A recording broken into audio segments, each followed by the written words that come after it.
podemos aprovechar y Bien. ya que estábamos ahí, Arrancamos. nos tiraste un conceptito que tenía que ver con...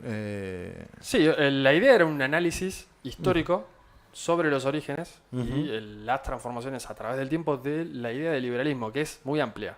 O sea, es algo complejo. No lo vamos a poder desandar en un ratito, pero por lo menos para tener una idea general así de ¿De qué se trata? qué hablamos cuando hablamos del liberalismo hoy y, bueno, en retrospectiva. Mande. Perfecto. Bueno, el término liberalismo tiene múltiples significados.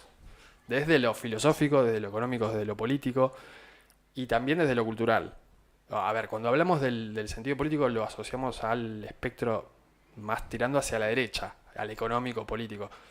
Pero bueno, después tenés una idea liberal de mente abierta, de libertad individual, que se asocia quizás a la izquierda política. Con matices, ¿no? Por ahí es más socialdemócrata esta postura. Pero con el tiempo, el liberalismo terminó monolítico del lado de, bueno, Reagan, Thatcher, esa gente. Pero incluso en el siglo XIX ya había agotado sus principales potencias más revolucionarias, si queremos. ¿Por qué? Porque el liberalismo surge de revoluciones. Hoy parece raro, ¿no? Por ahí endilgarle a Milei una revolución es como, o a, no sé, Rothbard, que es el fundador del Partido Libertario. El Libertarian Party en Estados Unidos surge en los 70 de la mano de Murray Rothbard, que es uno de los perros de Milei, pero también era un economista muy conservador. Del estilo Friedman, Hayek. Lindos nombres. Y claro, bueno, para ponerle a las mascotas.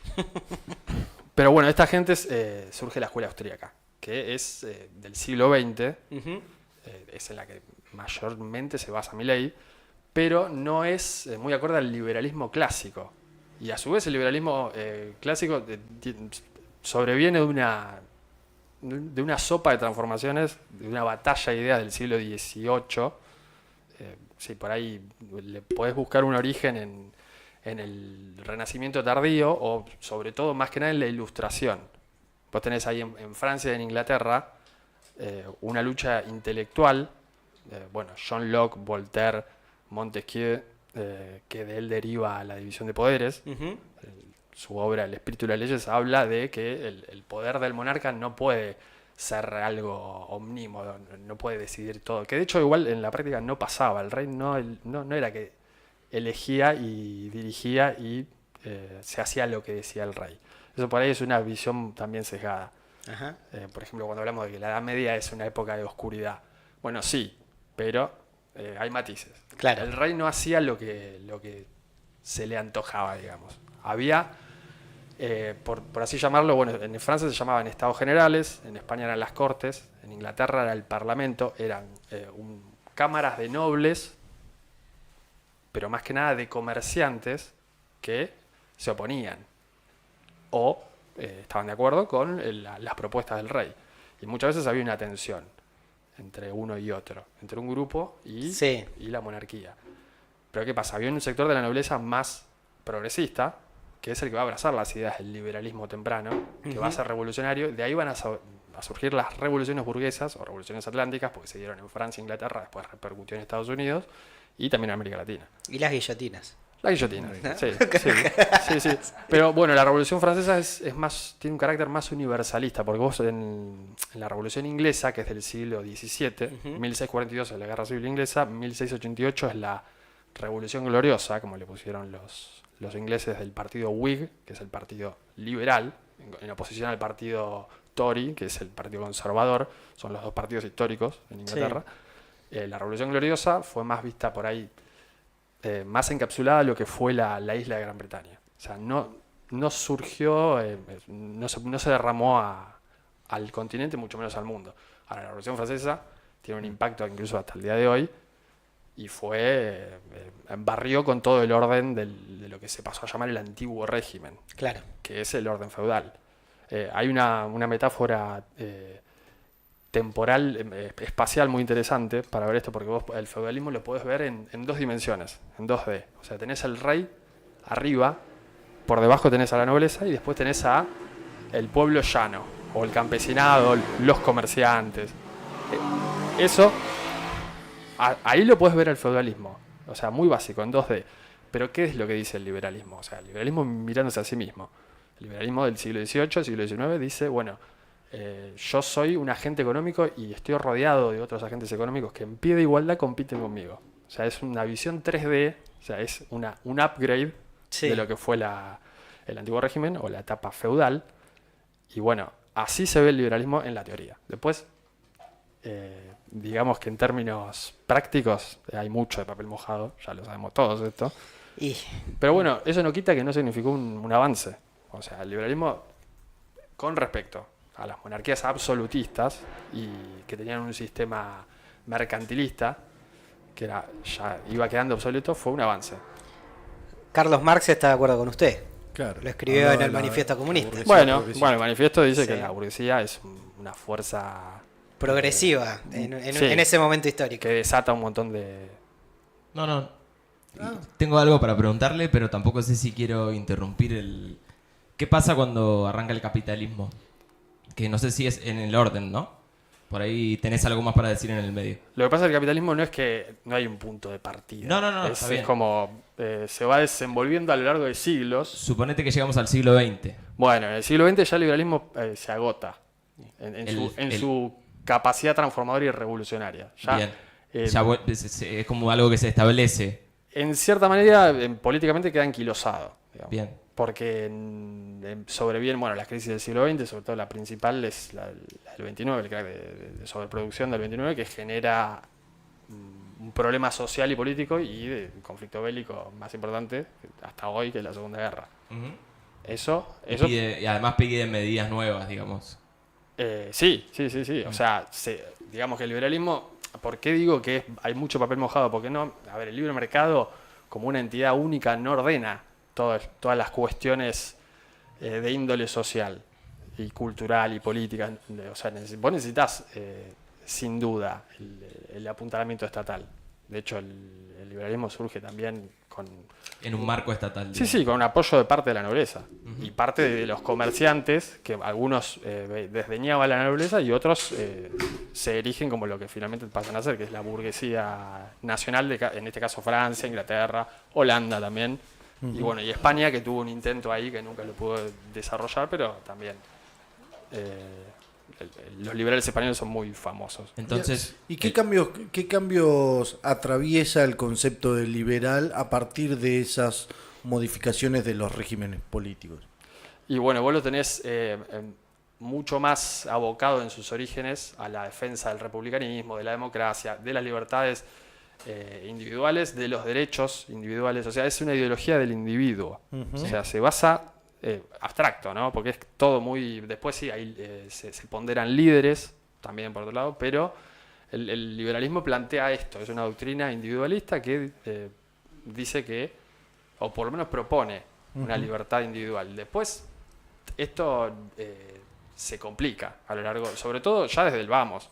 Pero en el siglo XIX, con la restauración monárquica, que es a medias, el liberalismo pasa a ser subversivo, en cierto sentido. Porque una palabra como república o democracia, que hoy está en el establishment, es uno de las... Algo conservador. Sí. Digamos que es parte del discurso de lo establecido. Bueno, en esa época no. En esa época era ser un republicano, o francés, o italiano, o español. Aunque todavía no hablamos de la República Española famosa, sino de los liberales de las Cortes de Cádiz, por ejemplo, era algo subversivo, porque la monarquía todavía estaba enquistada. Después eso fue erosionando el siglo XIX mediante, y ya en el siglo XX tenés monarquías constitucionales que tienen algún poder de decisión, pero está más acotado. Y ahí el concepto empieza a asociarse un poco más a lo económico. En el siglo XX. Sí.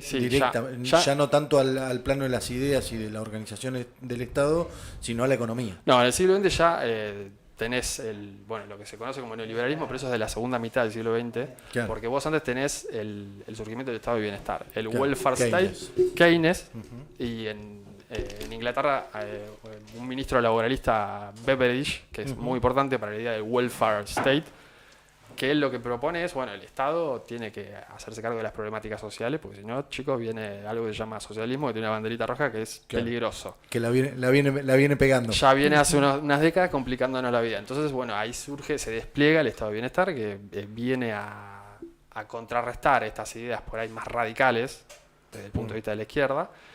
Y bueno, como agotamiento de eso, nos encontramos con el neoliberalismo. Reagan, Thatcher, bueno, la escuela, los Chicago Boys, Milton Friedman, que ya proponen una vuelta a esta idea de que la economía solamente se puede desarrollar de la mano del sector privado, que el sector público es un obstáculo. Ahora, si bien vos mencionás, bueno, hay 3 periodos. ¿Qué pasa en el siglo XXI? Porque, digo, decimos Bueno. siglo XX tiene una característica, siglo XIX tenía otra, Sí. y ahora, Bueno, el siglo XXI es producto de los coletazos de las décadas últimas del siglo XX. En los años 70 tenés esto que se llama neoliberalismo, que es una reconfiguración de ese antiguo liberalismo que venía de la escuela neoclásica, No me entiendo. que toma cosas de los austríacos también. ujú, ¿Y qué es lo que vemos con lo que nos deja Thatcher y Reagan? Bueno, es esta idea de exacerbar al máximo el individualismo. Por derecha, pero también lo tenés por izquierda porque vos tenés una crisis en la izquierda con la llamada nueva izquierda, la New Left, en los 70 post Mayo francés, que ve, o percibe la izquierda más tradicionalista, digamos, como un fracaso. claro. Que la dictadura del proletariado no va más, entonces dicen, no, acá lo que importa son hay otros La factores. revolución del individuo. Bueno, va. Sí, o los movimientos también, ¿no? Holloway, Claro. ¿no? Y bueno, en Hollywood Hollywood. tenemos parte de eso. Pero lo que nos encontramos acá es un liberalismo, podríamos decir, omnipresente, en cierto sentido. Ante la derrota de las grandes narrativas, la caída del muro de Berlín, ¿Se tiene que tomar la pastillita? La alarma. entonces ahí tenemos, digamos, las transformaciones del liberalismo y desembocamos en esta cosa extraña, de acuerdo a las particularidades argentinas, que, bueno, Javier Milei. Javier, ¿Qué es? ¿Es liberalismo? ¿Es conservadurismo? ¿Es una mezcla de todo? anarcocapitalismo. Bueno, Mirá. eso seguro que no, pero puede ser. Moreno dice que es anarquista. El kirchnerismo dice que es fascista. ¿Qué otra Él dice que es anarcocapitalista. Sí. A Pero ver, tiene figuritas coleccionables de Thatcher y de Reagan. Muchos epítetos. Claro, sí. Según dijo, no me acuerdo qué día. ¿qué es Javier Milei? Pasa que una cosa es lo que él diga que es y otra cosa es lo que realmente es. Claro. Hoy, Bueno, ¿cuál es el concepto? Digo, porque vos mencionaste a Milton Friedman, Hayek. ¿Cuál es el concepto que traen a nuestros días estos personajes vinculado con la idea del liberalismo? Porque digo, no hablan de Hayek en su conjunto, sino de un programa específico que no se agota en el concepto. no, como punto de partida, Hayek vos lo tenés reivindicando a Pinochet. Claro. O sea, que muy liberal eso no es. No es. O sea, él dice, yo prefiero una dictadura liberal antes que una democracia. Eso dice Hayek. Hayek igual defendió a Mussolini también, o sea. Tan Entonces, flojito de papeles. Es complicado. Por eso tenemos un liberalismo quizá trasvestido. No sé. El liberalismo revolucionario original fue devaluándose, como esas monedas de los estados antiguos que tenían un 90% de oro y después, bueno, hay una devaluación, de hecho, y terminan teniendo un 60, 50% de oro. Ya no es una moneda de oro. Bueno, acá con las ideas políticas, sobre todo de la modernidad, pasa eso. No solo al liberalismo le pasó eso, también el socialismo, el fascismo, la idea de democracia en general se puede plantear en estos términos como ¿por qué se agota? Sí, después puede ser cíclico y se vuelve a reinventar. Claro. Pero el liberalismo lo que se ve es un abandono de la innovación inicial, por lo menos en términos políticos, porque después las fuerzas productivas no paran de crecer, eso está claro. Lo vemos con la IA hoy, pero en el siglo XX, a fines del siglo XX, lo vimos con la reconversión industrial, la internacionalización de las fuerzas industriales, claro. del primer mundo al tercero. O sea, no es que hay un parate económico, sí hay crisis económicas, eso sí. Claro, pero ahí ya empezamos, entra Trotsky y la discusión de desarrollo desigual y combinado, que Hayek Bueno. no la aborda. No creo, pero Con no. muchos años, incluso Puede ser Trotsky. podía haberlo leído, pero no lo lee. Ojo, puede ser Trotsky o puede ser la corriente más populista o nacionalista que dice que el capital industrial fue reemplazado por el financiero y hoy domina el capital financiero. Bueno, igual eso es otro debate. Es también. otro debate. Pero, Claro. pero sí. Que queden claras las crisis, digamos. Nunca queda claro qué significa crisis. Bueno, sí. Sí, quizá en nuestra época lo que se ha difuminado es el concepto de crisis. Digo, por las crisis clásicas en los términos que los planteabas vos del siglo XX tienen que ver con desarreglos o desajustes en el proceso productivo, en algunos casos en los procesos políticos, y la del 30 que por primera vez muestra su pata débil. La primera, digamos, de esta que llamamos difícil de definir. No, porque después hay grandes crisis. Digo, No, por eso, la primera que marca como una especie de... que es un crack financiero, digamos. Claro. Sí, son crisis de sobreproducción, porque vos ya la tenés a fines del siglo XIX, en 1873, Claro. hay una gran Ahí hay crisis una gran- económica. Encima, de que vos digas que es de sobreproducción. sobreproducción está buenísimo. Claro, Sí, sí. Sí, hay muchos productos para vender y poco Devaluar. mercado para comprar. Y la del 29 es la más paradigmática porque Entonces se les ocurre una gran idea para poder volver a vender los productos cuando ya nadie los puede... Hay tantos que no se pueden comprar que es destruir países. Claro. totalmente. sí. Entonces hacen guerra Claro. y, se reconstruyen. y después se sobre esas reconstruyen. Es un sistema muy eficaz. Es que desde el punto de vista del capital, destruir... fuerzas productivas. Sí, es Claro. básicamente eso. Lo que pasa es que también, digo, y en esta discusión, porque nosotros discutimos el concepto del liberalismo, qué es lo que sobrevuela socialmente sobre la guerra, por ejemplo, se cree que es un conflicto de intereses entre o dos personas que están delirando o dos países que se pelean simplemente también por una frontera. Adoptar la posición de Mati también es complejo, porque después uno va como queriendo atar cabos de acuerdo a lo que la historia ya le dijo, y a veces es erróneo, por ejemplo, decir, no, sí, quisieron destruir Alemania para después ocuparla y globalizarla, por ejemplo, y llevar ejército de ocupación para que la cultura estadounidense formara parte de Francia, de Alemania, después de Argentina. Eso puede ser una consecuencia última, pero claro. es cierto que Alemania era un poder A derrotar. No era un poder emergente igual que Japón o Estados Sí, Unidos sí. a principios del siglo XX. Lo que digo es que es difícil a veces decir que eso fue todo premeditado. No, pero meditado. Eso es muy complicado. Es muy conspiranoico. A ver, Claro, pero, claro. Sí. Esperen. No, el conspiranoid. Dale. Pero no por conspiranoico, No, dale, sino dale, por factos. Pensar. La propia guerra en Francia, los objetivos eran industrias. O sea, se bombardean centros industriales. Sí. La propia guerra, decís la segunda. Claro. Es decir, había un objetivo claro. Era destruir las fuerzas productivas del enemigo. No es que bombardearon solamente las ciudades. Se bombardean los centros industriales. Por lo tanto, había una intención clara de alguien, que a alguien se le ocurrió esta ideita de Mati. Es decir, bueno, yo destruyo fuerza productiva del enemigo. Sobre esa base, de hecho, Francia se reconstruye como potencia posguerra mundial sobre el gran negocio que se monta a partir de la reconstrucción de las ciudades. Es decir, económicamente, lo que le dio aire para llegar al famoso manteca al techo de mediados del siglo XX, Los famosos 30 gloriosos. Sí. los famosos 30 gloriosos, incluso vuelven a tener un previo al Mayo francés, un auge que era producto de la reconstrucción de lo que se había destruido sobre la guerra. Es decir, Sí. quizá la idea de la conspiranoia, sí, es difícil porque son cosas que no nos vamos a enterar nunca, pero sí la posibilidad de que alguien lo piense como un objetivo. Bueno, sí, es complicado porque hay fuerzas ciegas que actúan también alrededor, económicas. ¿Fuerzas ciegas? Sí, porque el capitalismo es un sistema anárquico, no tiene una planificación. Entonces va a chocar, tarde o temprano va a chocar. El tema es cómo la clase dirigente logra capear esa tormenta. Apa. Y Bueno, claro, porque reconstruir edificios es una manera, sí. lo que pasa es que con la Segunda Guerra le salió mal porque hubo mucha mortandad, mucha destrucción, Se le pero, fue claro. pero después, bueno... Me fui al carajo, dijo. Trump poniéndole aranceles a todo el No, pero mundo, por ejemplo. Si uno Capea la vuelve a crisis. hacer, si uno vuelve a hacer esas revisiones así como anacrónicas, la verdad es que le salió bien. Reconstruir ciudades le salió bien. Sí, los créditos En de el guerra. sentido de la gente como diciendo, wow, este es el futuro. Sí, en última instancia, sí. Vos pensás Sí, que bueno. Hitler emerge en una Alemania en ruinas económicas por la derrota de la Primera Guerra Mundial y la deuda que tenía.